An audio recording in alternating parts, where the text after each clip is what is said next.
Welcome back, my Japanese music enthusiasts and curious minds, to a deep dive into the world of the Fuke Shakuhachi. In this comprehensive video, we will explore a bit of history, construction, playing techniques, and modern relevance of this instrument as a part of our series, Shomyo to Shakuhachi. Enjoy!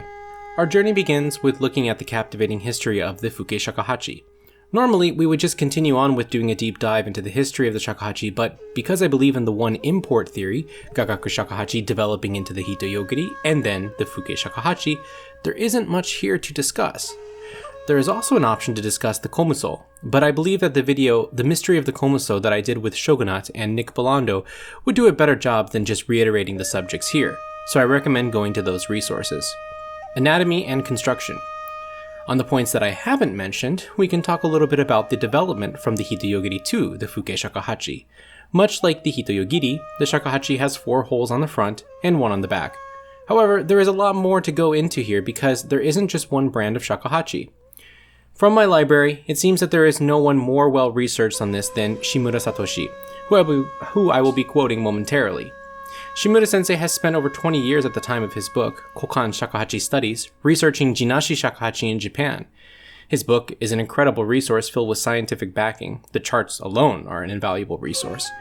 He is cited in many articles throughout the shakuhachi community. In his book, Kokan Shakuhachi Studies, Shimura sensei makes a distinction between first world and second world shakuhachi. He states the following. First of all, I have distinguished between performers of classical honkyoku, original compositions for the instrument, who have used unlacquered shakuhachi, and those who have used lacquered shakuhachi to perform both classical honkyoku and modern compositions. The first group of the unlacquered flutes he calls first world. The second set of groups with the lacquered flutes he calls second world. He notes more afterwards, stating, "It should be noted that lacquering the inside of the bamboo pipe effectuates uniformity of tone color at the same time precision in chromatic intonations. These features are not regarded as aesthetically pertinent to the first world shakuhachi player." I note these points first to make it clear that the modern shakuhachi that we hear today en masse is not the Fuke shakuhachi, but rather an updated invention that happened in later years after the Edo period. In this video as well, I will be using Kokan Shakuhachi to give examples of pieces. Let's first take a listen to the sound of 2 Jinashi shakuhachis. First, a thin-bore flute from the Edo period, and second, a Jinashi flute made in the traditional style.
You can hear the rich tone sonorities even in the basic pentatonic scale.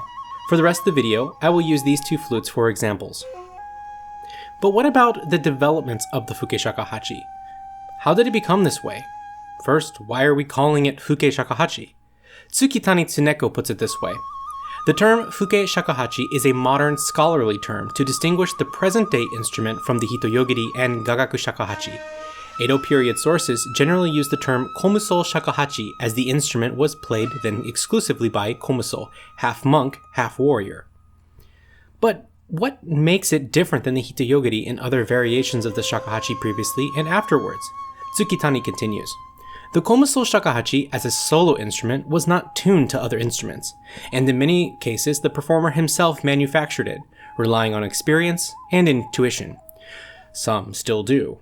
These so-called kokan, old pipes, made with respect for the natural properties of each piece of bamboo, vary in length, width, and size, and shape of the finger holes.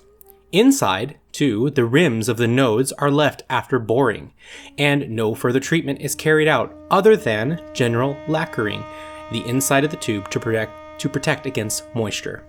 To put it simply, when it comes to the Kokan shakuhachi, no two flutes will ever be the same, and their individual color and pitch will be different than other flutes. This makes the Fuke Shakuhachi a very personalized and introspective instrument. Furthermore, one can simply examine the insides of the Hitoyogiri and the Fuke Shakuhachi and see the profound differences. 1, in sheer size, and 2, the interior of the bore is rough compared to that of the Hitoyogiri, in addition to the multiple fushi or bamboo nodes that line both the outside and inside of the flute. It is also said that the transitional period from the Hitoyogiri to Shakuhachi went something like this.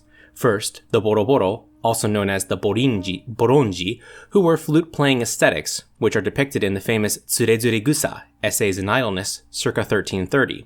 Then, onto the late 15th century, where this role seems to be assumed by the itinerant Komoso, straw mat monks, not to be confused with the similar-sounding Komuso. The Komoso were said to play either the Hitoyogiri or another kind of shakuhachi called a Miyogiri, a 3-node shakuhachi that is believed to be a transitional instrument between the two. The name Miyo means 3 cuts or 3 nodes of bamboo. Then, lastly, Komuso, also known as Fuke Shakuhachi, which includes the bell, root end of the bamboo. The previous Hitoyogiri and Miyogiri are also generally straight, unlike the Fuke Shakuhachi, which is curved at the end due to the addition of the root. There is so much that can be said here, and I highly recommend researching and looking up Shimura's book for those who can read Japanese. I also recommend reading this article by John Singer, quote, "In Search of the Magic Flute, Finding Superior Shakuhachi." And also, for a wonderful gallery of Edo period shakuhachis of the highest quality, take a look at John Singer's Shakuhachi Gallery, where you can see a part of Singer's collection. There are also other famous instruments as well included. Playing the shakuhachi is not just about blowing into a tube. It's an art form that demands precision and skill. The techniques used to play in this instrument are critical to creating its distinctive sounds and rendering these ethereal performances of honkyoku. Mastering breath control, embouchure, and finger placement are vital components of playing the Fuke Shakuhachi.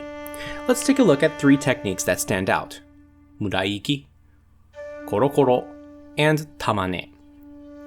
These are more advanced techniques for the shakuhachi. From a performer's and practitioner's perspective, these 3 techniques are what makes the shakuhachi so much more than its previous form, the Hitoyogiri. What the 2 share in common is the beautiful voice-like expression in their melodic content. But the shakuhachi, with these techniques, opens us up to a world of wonderful sounds found in nature. It is important to note, though, before continuing on, that the range of genres, schools, and playing styles is quite diverse in the Fuke Shakuhachi world. There may be different names for specific techniques or interpretations. There has also been change from one period of time to the next in regards to playing. These changes happen due to school and genre mixing, individuals collecting works and playing them in their style, as well as particular skillful players starting their own schools and styles of playing. But that can be a huge can of worms. For now, let's define and listen to each one. Muraiki. It's one of my favorite and perhaps one I even use too much of. The term, when literally translated, means scattered breath. The technique is essentially done by displacing the air in a less concentrated stream, creating a number of subdivisions of both pitch and octave. The sound that comes from the flute almost sounds like ba-da-ba-ba-da-ba-ba-da-ba-da-ba, a rolling stream of fluctuating pitches related to whatever note is being held. The technique draws from the imagery of nature strongly. I personally imagine waterfalls and strong gusts of wind. Take a listen.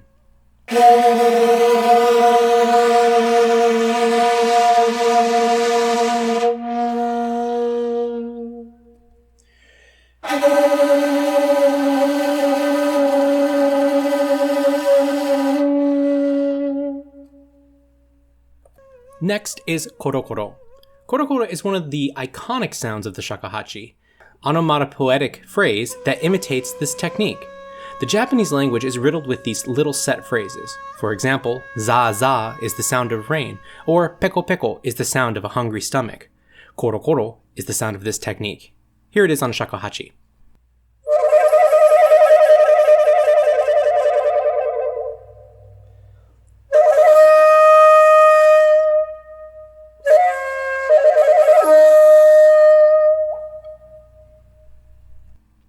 Now lastly, let's take a look at a final featured technique, tamane. This technique has another name as well according to Shimura, which is tabane. The first tamane means sounds like balls rolling. The tabane translation is bundled sounds. It seems that there are two ways to approach this playing technique, the first being the standard Western-style flutter tongue technique, and the second being a fluttering effect done with the uvula. This uvula effect is commonly heard in the French R. Let's hear with the tongue.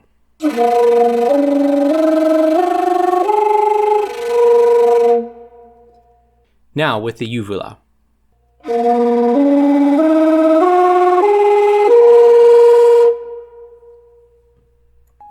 Can you hear the difference in tone and color? Let's talk now about the music in general, the popular topic of suizen, and have a short example from a work called Koten Sugomori, or Suzuru. The traditional solo works played on shakuhachi are called honkyoku, and specifically when talking about the old Edo period works, Koten honkyoku. Honkyoku is built upon two Chinese characters, hon, meaning true or original, and kyoku, meaning musical piece. The pieces that fall under the category of koten, or classical honkyoku, are the oldest pieces that are iterations of works performed or practiced by the komuso themselves. Many popular resources state that the komuso played the shakuhachi and these honkyoku pieces for enlightenment and alms beginning in the 13th century. However, there is no evidence that this was the case until the 1640s. The famous Kyo Takudenki Kojiku Kai, which details the history of the shakuhachi and its transmission, dates to around 1779 or possibly a little bit earlier. But researchers agree that this is most likely a fictional account created to give legitimacy to the Fuke Buddhist sect, so they could continue to operate under the government of the time. When the original sect was abolished in the 19th century, the honkyoku pieces continued to be played in various forms, sometimes being edited for performance effect. They exist today as kinko, chikuho, myowan, and a plethora of other schools. The Tozan school was formed later and includes only modern pieces, some of which are played in other schools alongside honkyoku. In my library, I have a document which is titled the following: Ontology of Transmission, the nature of the reality of honkyoku transmission. The author has this to note, quote, "Not surprisingly, what exactly constitutes the real essence of the honkyoku is never explicitly explained. A possible partial reason for this is because the essence of honkyoku defies verbal explanation. Hisamatsu, a kinko shakuhachi player in the Edo era, states in one of his 3 essays, Hitori Mondo, that, quote, the essence of playing is beyond reasoning. Hisamatsu in another document, Hitori Kotoba, states this as well. Quote, to play only the outer form is not called playing the shakuhachi, and has nothing to do with it. Be aware of this, close quote. Ong, in his book Orality and Literacy from 1982, has this to say on sound.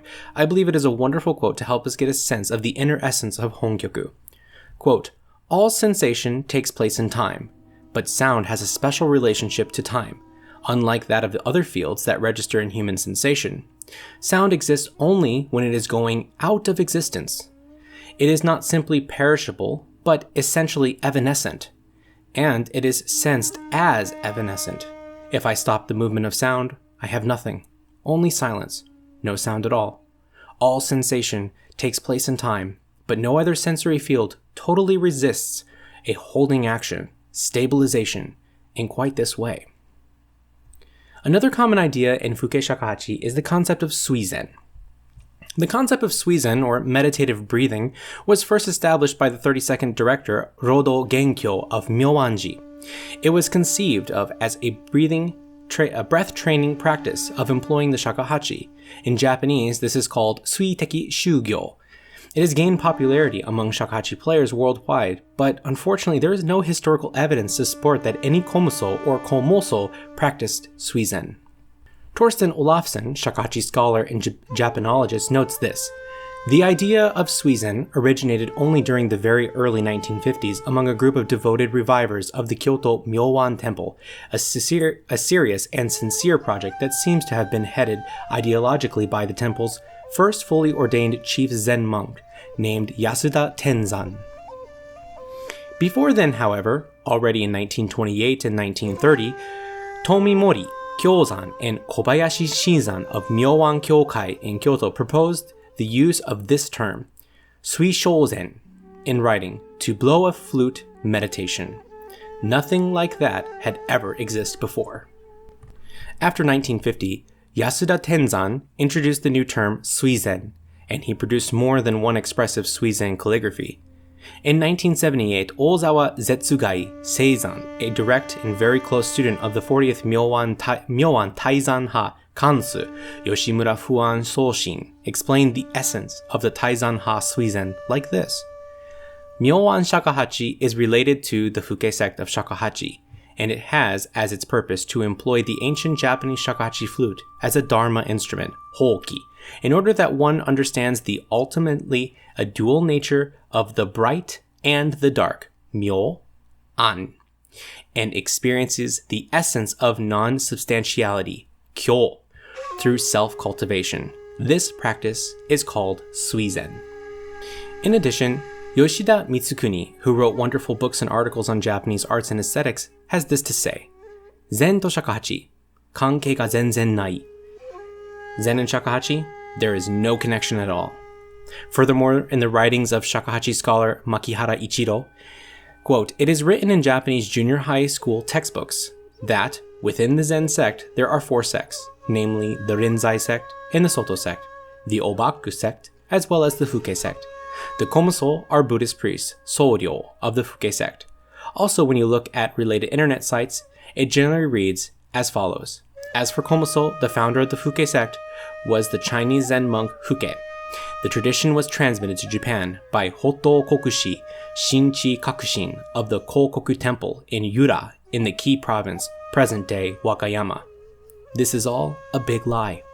Lastly, on this subject, let's look at a quote from Yamamoto Home.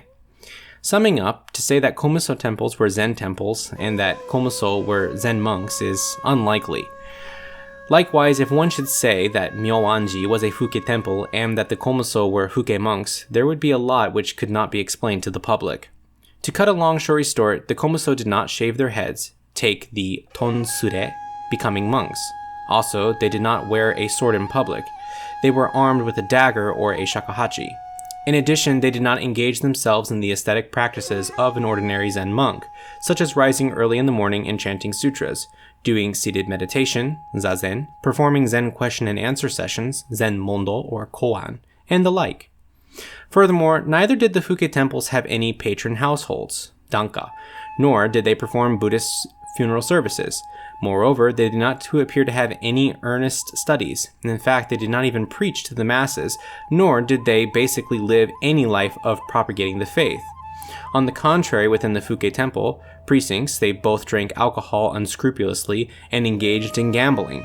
As an extreme example, there were some Komuso who even pledged the temple's land or treasures, furniture, and utensils. From the standpoint of the Komuso, that might perhaps be expected. The reason was, as for them, that their social status as monk was but a temporary refuge, and that they were proudly conscious of themselves as being essentially, quote-unquote, brave warriors. But with all this in mind, it is not to dismiss the meditative quality that shakuhachi has on the performer and listener. The simple fact that the inward breath is short and the outward breath is long has major medical backing and showing the health benefits of controlled breathing. With a large bulk of shakuhachi music having long melodic phrases and similar intervallic rates, it is no wonder that the meditative breathing patterns occur. Let's move on and listen to our selected piece, Koden Sugomori, which features all 3 mentioned techniques, Uraiki, Koro Koro, and Tamane.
Decline and revival. As history unfolded, the Fuke Shakuhachi declined in the Meiji era along with many other Japanese arts. However, the story doesn't end there. Today, there is a revival of interest in the shakuhachi and its music. The shakuhachi has been featured in films throughout Hollywood, animations, video games, and more. Musicians and enthusiasts work tirelessly to reintroduce this remarkable instrument to the world. Modern usage and variation. Today, the shakuhachi has found its place in contemporary music and culture. Its haunting, ethereal tones have captured the hearts of musicians across the globe. Not only is it played in its original context, but now has joined the ranks of film scores, jazz ensembles, contemporary classical music, and even has musicians playing South American traditional music on it. Conclusion. As we wrap up the deep dive into the world of the Fuke Shakuhachi, I hope you've gained a newfound appreciation for the extraordinary instrument, its history, construction, playing techniques, and its power to transport us to a meditative state are truly remarkable. Whether you're considering playing the Fuke Shakuhachi yourself or simply want to admire its beauty and history, this instrument is a treasure trove worth exploring. Thank you once again for joining us today in our exploration of the Fuke Shakuhachi. If you enjoyed this video, don't forget to like, share, and subscribe to our channel for more content on music, culture, and more. Be sure to stay tuned for our next video where we will go over the important role of timbre and aesthetics in Japanese music. Until then,